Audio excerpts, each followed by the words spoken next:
president of Shanaz Hussain Group of Companies. Kabir Bedi's voice. Right. And I'm ever so grateful to Kabir because he released Eyes of the Healer for me first. My husband was quite tired of me because I was writing till 5 o'clock in the morning and sleeping all day. We know the secret behind your hair. So there's anything inspirational or maybe something around you that really inspires you to maybe create something more besides what you've already done? How does it feel like to be Shanaz Hussain's daughter? We were getting so many people with this issue of wanting to look fairer. You authored a book, Flame, which has your mother's life and journey story. I don't touch chemicals on my hair. I have never put a hair dye. In the times when the social media was not even very particularly around a person when they were growing up or coming up with new products, because I read about it. Today's podcast will be centered around world of Ayurveda, cosmetic, and herbal. We are going to talk about an eminent personality wherein she deals with product development and training. Please welcome Nilofer Karamboy here today, who is Shanaz Hussain's daughter. She's a beautiful personality and I would want to hear her journey right from her. Hi.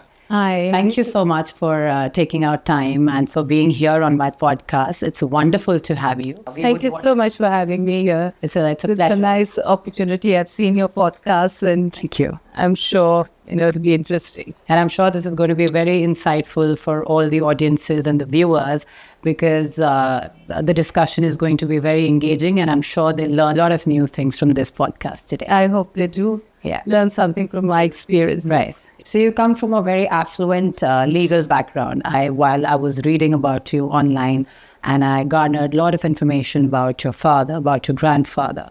Your grandfather was a justice of Allahabad High Court and so was your father. So I want to know that how did you decide to come into an industry which is absolutely different from legal industry? It's very interesting to know the combination. So, firstly, I would like to say that my grandfather was absolutely my hero. He used to call me Dilka Tupra because I was his favorite and he was the most amazing person you can imagine. Right. So I grew up in courts where I used to go to see my grandfather and I had great admiration for the legal profession, but I would quite honestly admit that I come from a generation where I was married off at 19 and the opportunity to educate oneself or career, academic thing where you would be actually moving out and mixing too much with the opposite sex was a no-no. Okay. So I would be quite honest, that didn't happen. And I think I would have made a great judge.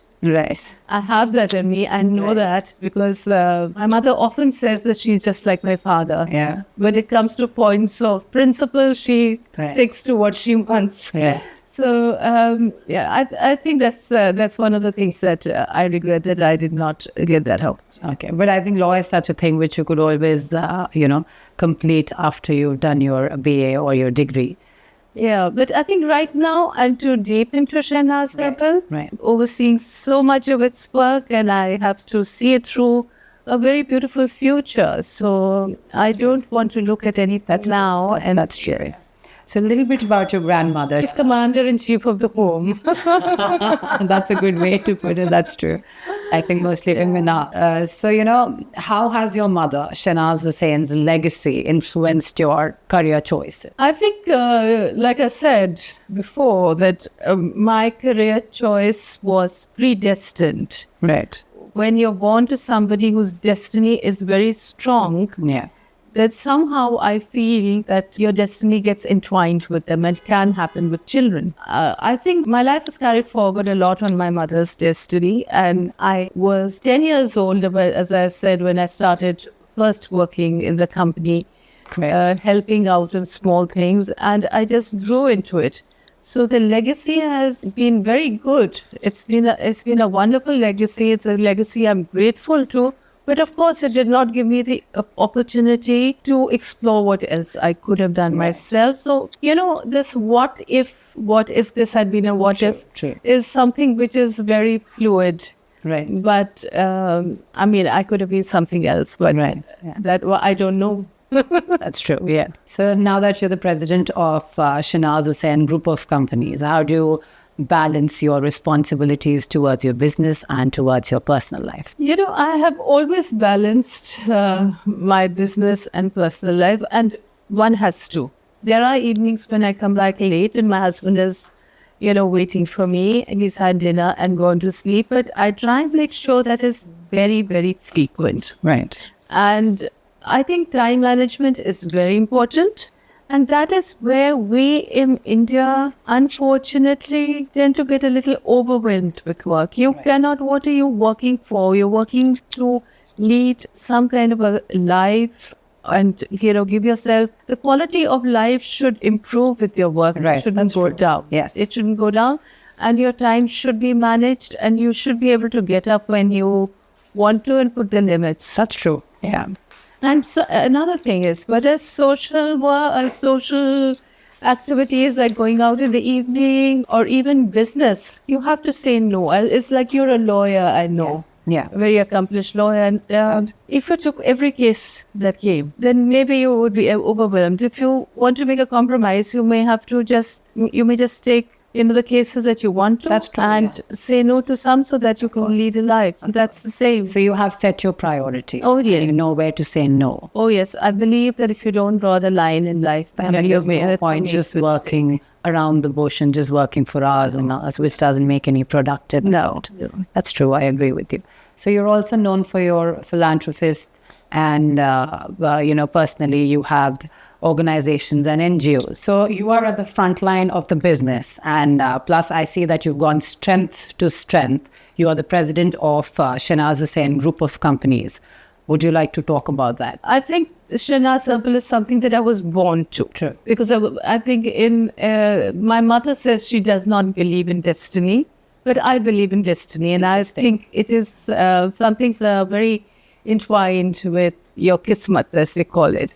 So I think I was born to my mother. Someday have the fire to go ahead in life and create this huge company. And I just grew into it. Right. And as I experienced it, it became part of one's DNA, part of one's family heritage. It has not a single dimensional business. A business that is for business. It is something far greater. It's very hard for me to explain it. It's almost spiritual, it's historical, and all the elements that come in, which are very enriching personally and enrich the company also by the way of work, the kind of work we put in. Yeah. Right. So, when you talk about your work profile, so should we understand that you are basically the face behind all the production, all the training, all that comes right in front of us in terms of products of Shehnaz Hussain, like you are the developing face of it? So I'll be very clear about it. The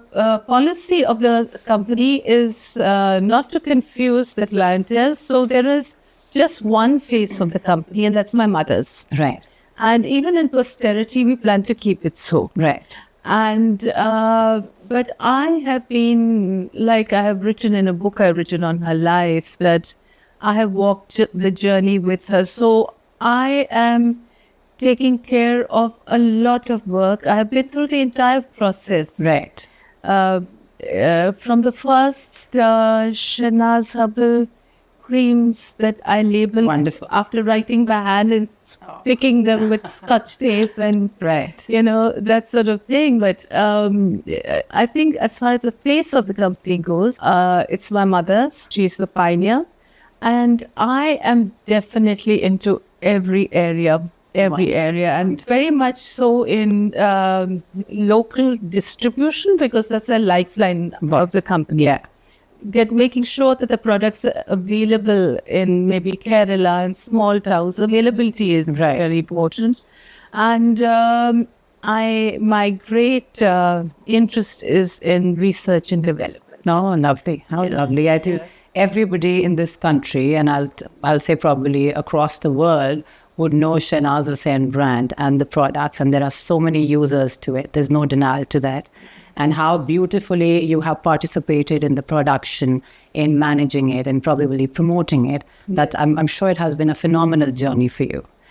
It has. And what is very, very interesting, in fact, Harvard has done a study on this because they could not understand how Shehnaz Herbal reached every, home, every woman, every person, had used it without a single rupee of advertising. Wow. So from the first day, my mother had this attitude that if you're good enough and you cure somebody's acne, firstly, we've been in cures. A lot of our initial products were solely in cures, and then we went into further things. But your person who has been cured by you, Right. we'll go and talk about it. Wow. So it's very result oriented, Right. and it's word of mouth, and it's a company that has grown this size without any publicity, because that is very short-lived publicity. Right. And in the times when the social media was not even very particularly around a person when they were growing up or coming up with new products, because I read about it.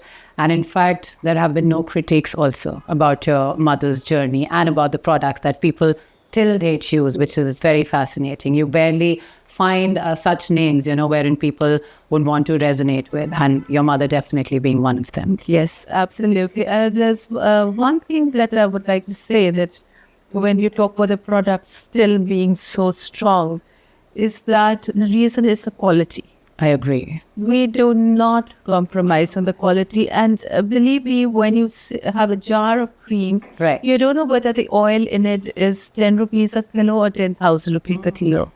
But Interesting. we actually address a lot of skin problems like pigmentation and Right. scars or, premature aging.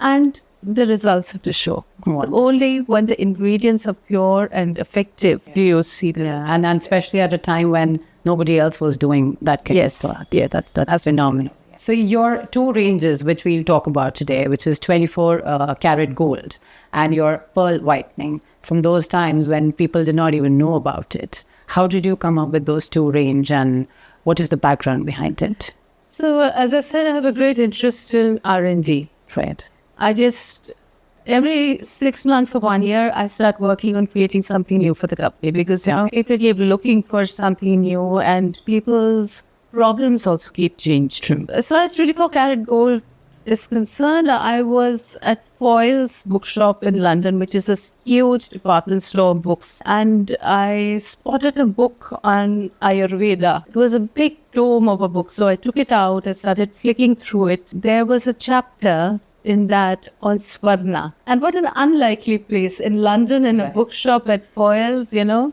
find that. And when I really researched into it, I found that there was a phenomenal amount of material available about Swarna as a cosmetic, because it's anti-aging, it exfoliates, and it's full of the most rich minerals. So I came back to India and I got to work. I'm not a chemist personally, with our Ayurvedic chemist, and I developed this. Now the pearl cream came because we were getting so many people with this issue of wanting to look fairer. Now, personally, I don't think it is necessary for a person to be fair. I think a brownish skin looks lovely. Absolutely. But that is a social issue, which will, which time can handle. Right. But as far as I'm concerned, I wanted to give a natural alternative in the meantime. And I also noticed there were no premium creams for whitening. Okay. Even today, there are no premium creams. It's a premium range. There's a pearl scrub, there's a pearl whitening cream, there's a pearl mask. Yeah. So it's a complete program. And it contains pearl powder, and the way that pearl powder works is that it slows down the production of melanin in the skin. Okay. So it works at a very basic level. It does not work by lightening the surface, which is like bleaching the skin. Right. So it's result oriented at the same time. Yes. So I think when we talk about this, it's more like not like improving the complexion, but improving the overall appearance of the face. Yes, Make absolutely. and the way the person wants to see herself or himself. Yes, it's a very natural kind of clarity that comes with Right. it. There's a permanence in it also, whether you use I also have made something for teenagers. The name was given by my mother. It's called Oops, which is for acne, because normally when you get a pimple, you say oops. So that was the idea. Yeah. So it's a complete range of acne cream and at a very affordable price, so that teenagers can buy it easily. What we've done is created something that is cinnamon based. Okay. Most acne creams would take the acne away, but leave a scar. Then the treatment for the scar That's starts. true. Yeah, that's true. This does not leave a scar. It's a scar-free treatment because the herb removes it. Right. I think every now and then, every woman would want a cream like that. I mean, if I talk about myself, there are days when I do have acne, and I definitely look for solutions that would be that best thing which I could use, and that even leave the scar on my face.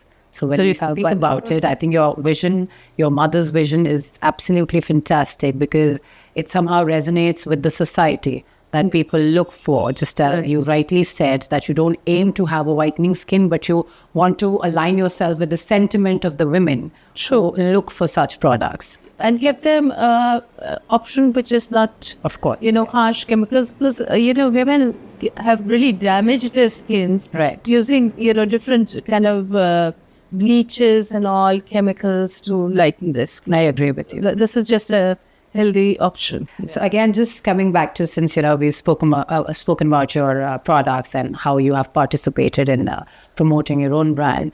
So how does it feel like to be Shehnaz Hussein's daughter?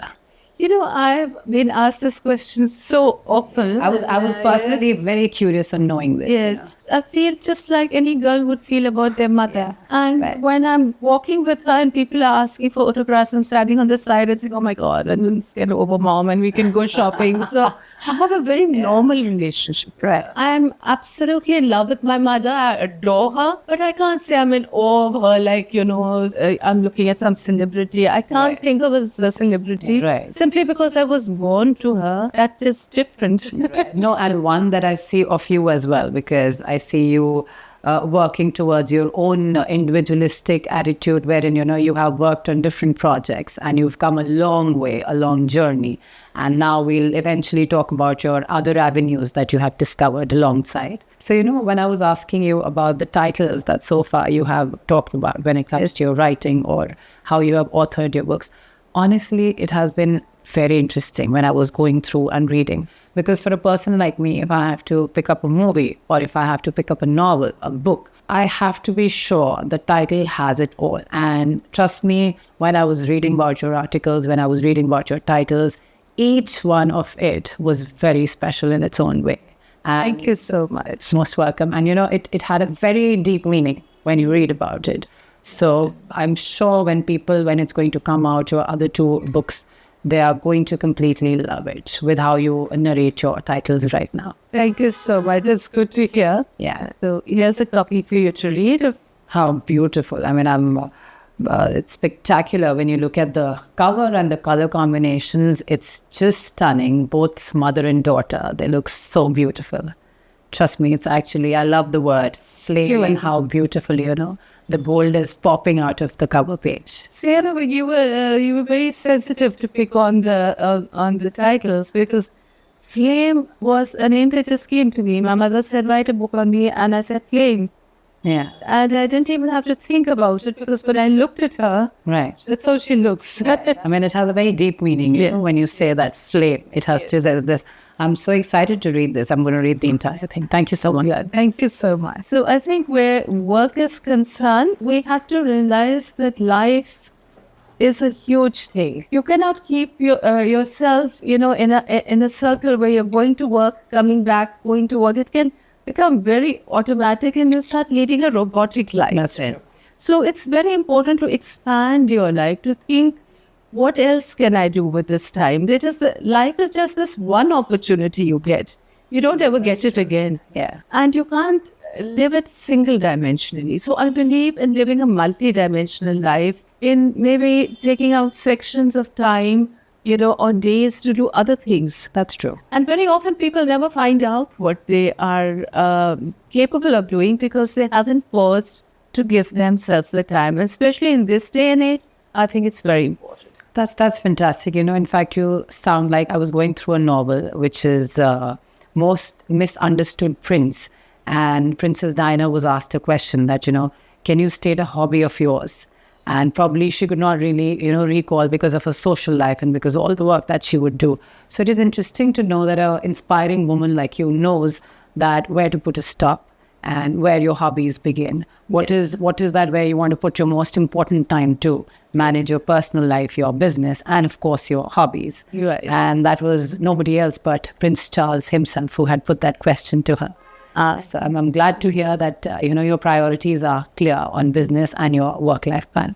There's another side of you, which is you're associated with NGOs and organizations. So I want to know that something which is close to you when it comes to empowering women, or when it is something that you have worked for underprivileged children.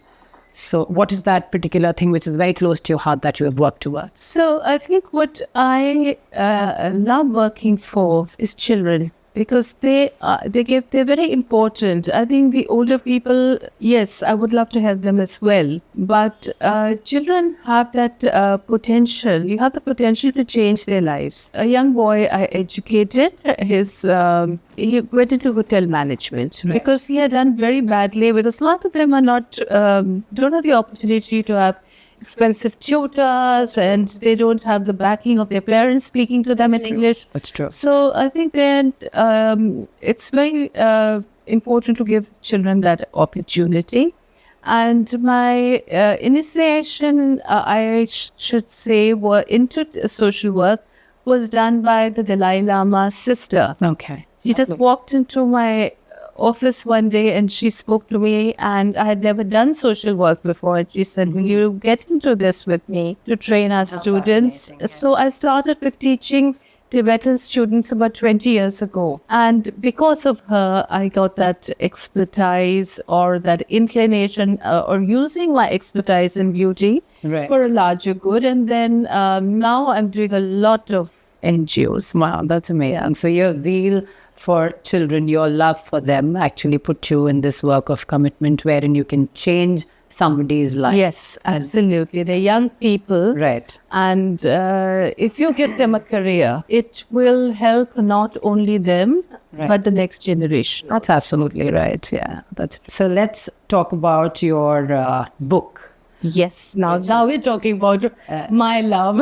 Yeah, absolutely. Just, I started saying that you're a person who's into a lot of ventures and is very creative. So coming back to this, you authored a book, Flame, which has your mother's life and journey story. Yes. So please tell us something about that. So I was sitting with my mother at the famous Barista coffee shop at one point, and there used to be a little bookshop there. She went and got this book that Gulzar's daughter, Boski, had written about her father, and she presented it to me, and she said, write a book. And when I opened the book, it said, write a book on me like this. Wonderful. Yeah. Because she knew I was a writer, and she was the one who noticed. She said, even when you send me an email, it's like a poem. Right. So she said, you've got a writer. I knew, why don't you write a book on my life? Right. So initially I was confused. I thought, how can I write a book on my mother?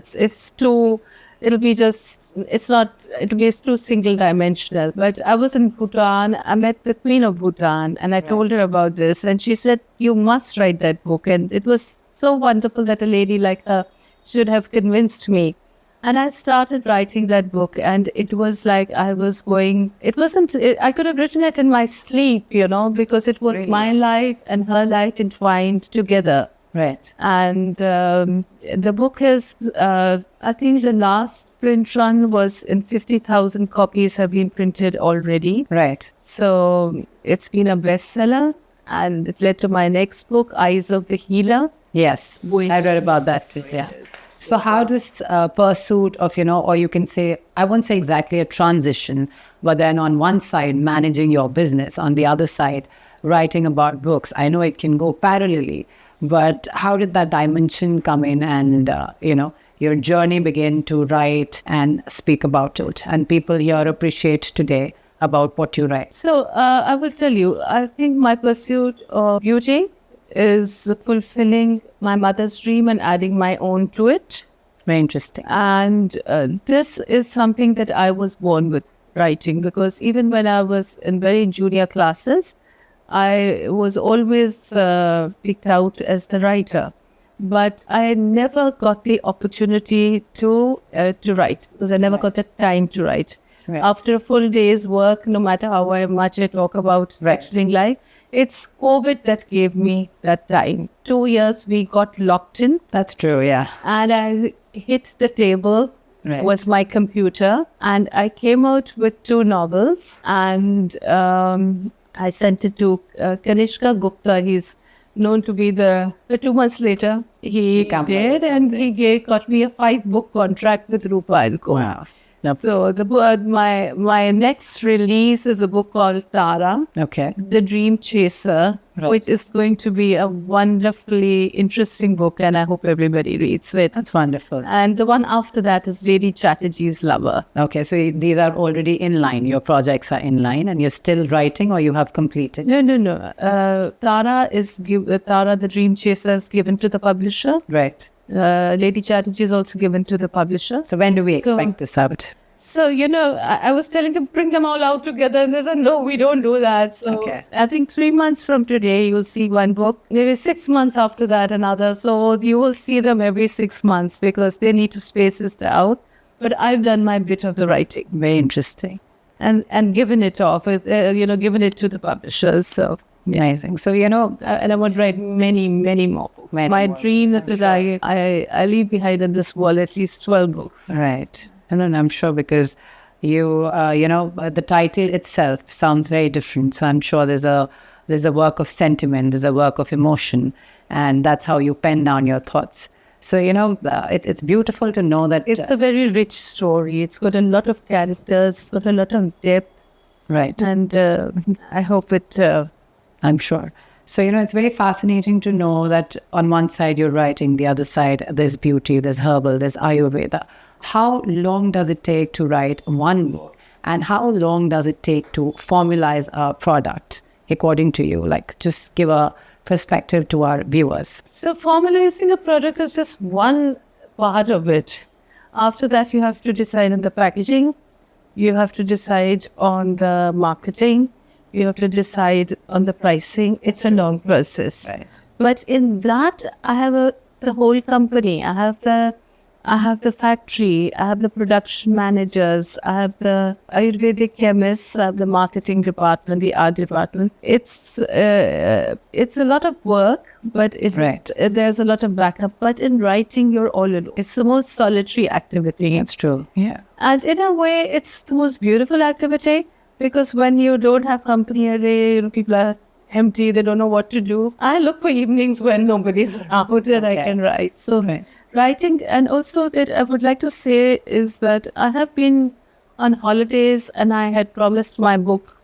I did this for Flame. I was abroad, I was in Paris, and my husband was quite tired of me because I was writing till 5 o'clock in the morning and sleeping all day. Really? So it's not that it's easy. It is tough. If you're doing everything, you have to put in the extra effort, but it depends on how much you love what you're doing. That's true. So I'm sure it takes a lot of time. It consumes a lot of your time. Oh, to yes. Get your heart out. Yes, it does. Wonderful. It does. It's amazing to know. So there's another venture that I think you ventured into the world of theatre, craft narrative, which resonates with human soul, which is again a novella, Ananda, Eyes of the Healer.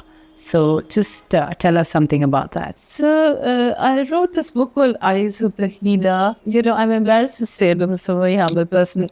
But I got Ashwin Sanghi said, it's almost Khayyam-esque. The poetry in that, sometimes something comes out from you, which is just as if it's just slipping out of your mind. It's almost written inside you.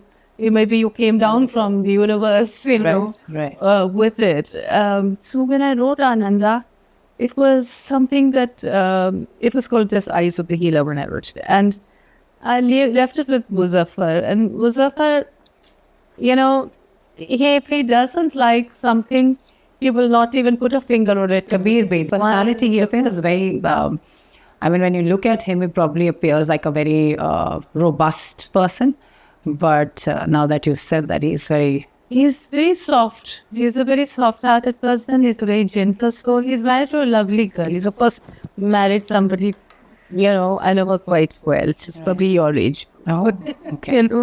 So, little older, I guess. But So, while we were talking about Ananda, Eyes of the Healer, Kabir Bedi had given his unparalleled, unmatched support.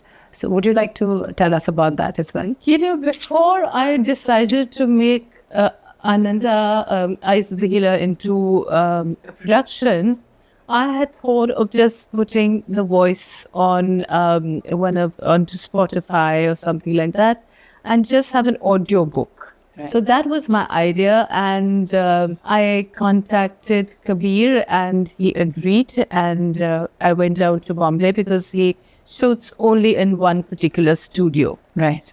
And it was an amazing experience to hear his voice, and I was so thrilled that I had it taped. And then, in the meantime, I came back and I spoke to Muzaffar. Right. So it all came together, and between Muzaffar's very intense involvement with this play, in fact, he created his own music, and Kabir Bedi's voice. Right. And I'm ever so grateful to Kabir because he did many, he released Eyes of the Healer for me first, and he's always been very encouraging. Right. Muzaffar has done the most amazing job with Ananda, and it was my first time experience of this musical drama. Right. But what I was really happy was that I got very, very good reviews. Okay. People liked it, and I'm going to be repeating it in September. I think it's actually a work when I say all these acclaimed people, including you, come together and create a theater like that. What could be more fascinating? And how you talk about it, I can actually see your eyes light up when you speak about these projects of yours. And we are definitely looking forward for the next two books that you've just spoken about. And for sure, I'm going to go through it, read it, and would again love to speak about them. Thank you so much. That's great. Your exhibition, your photography exhibition, which is Faces in My Window. Again, I would say a very interesting title. How did you come up with this name? For the longest time, I was noticing that, when you're on a traffic light, there will be somebody who will come to your window. Right. It's a perfect frame, like a painting or a photograph. And once I was on that Jodh Bagh crossing where there was that golden halogen light, and there was a girl, she's on the invitation card, she's like the mascot of the exhibition. And she came in a saffron colored dupatta. She was holding a baby, and there was something so beautiful about her face. I took that picture, and that was the beginning of doing a series of similar pictures.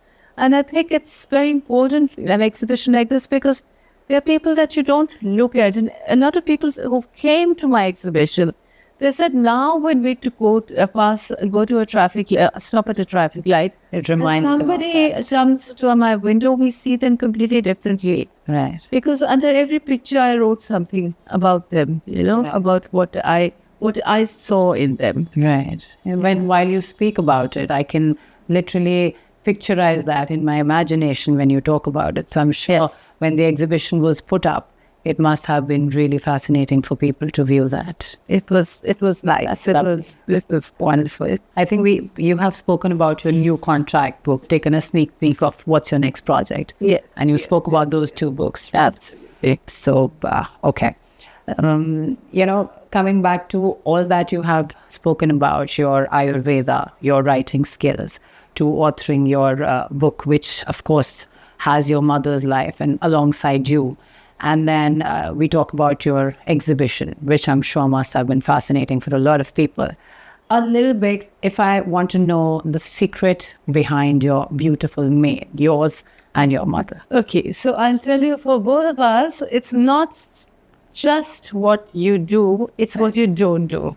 Okay. So I don't touch chemicals on my hair. I have never put a hair dye. Appears like that, yeah. I've never put a hair dye, and I use henna. Right. And I think the secret is just henna and natural shampoos that we use. Yes. Right. So basically the Ayurvedic products itself. Yes. Wow. And I think that there is a lot of damage to hair these days by people using chemicals. If somebody has curly hair, they want to straighten it. They want straight hair, they want to be curly. Which is funny. You know, so rebonding. In fact, we've got a shampoo that actually creates the effect of rebonding every time you wash it. Really? That straightens your hair. That's what you mean? Yes, it makes it so smooth. It gives it that smooth effect.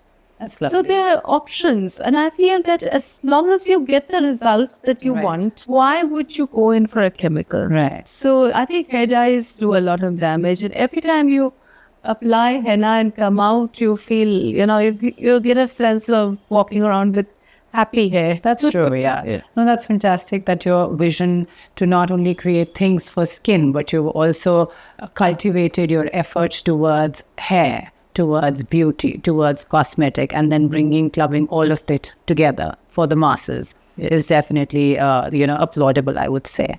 And now that we know the secret behind your hair, so there's anything inspirational or maybe something around you that really inspires you to maybe create something more besides what you've already done?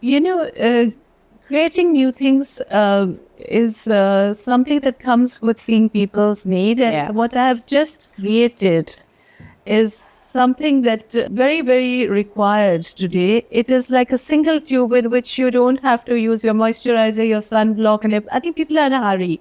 They want one thing, and it's like a city block. That's true. So it works against pollution, against sun, against the outdoors and moisture.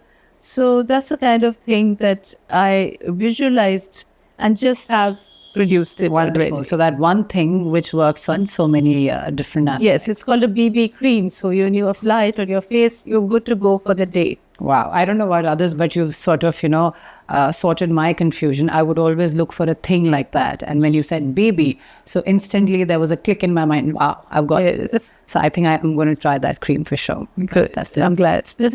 And, now that so many people are watching you today, what is that one advice that you would want to give them for business, for managing your life, for probably the creative person that you have been?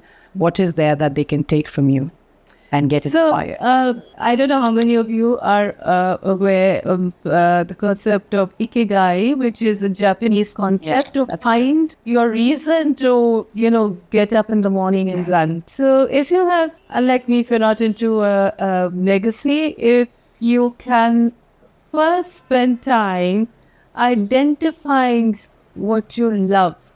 Right. It doesn't matter what it is. If you love it, the chances are that you will do very well in it, because you will do it with you'll do that work in a kind of a zest that will produce success.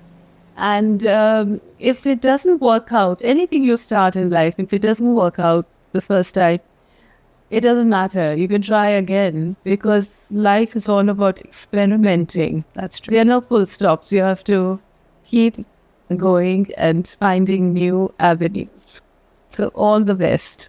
Thank you so much. That was wonderfully put together. Beautiful advice for young women, and I'm sure mid-age women who are watching us today. Yes. They would definitely want to walk on your footsteps and maybe learn something from this episode. So this is Nilofer for you, beautiful Nilofer, I would say, who's really creative, who's enthusiastic towards building, and I'm sure she is not going to stop here. We are going to hear from her again about her books, which is an ongoing project. Thank you so much for being here today. Thank you. Completely love My this podcast. pleasure. Thank you so much.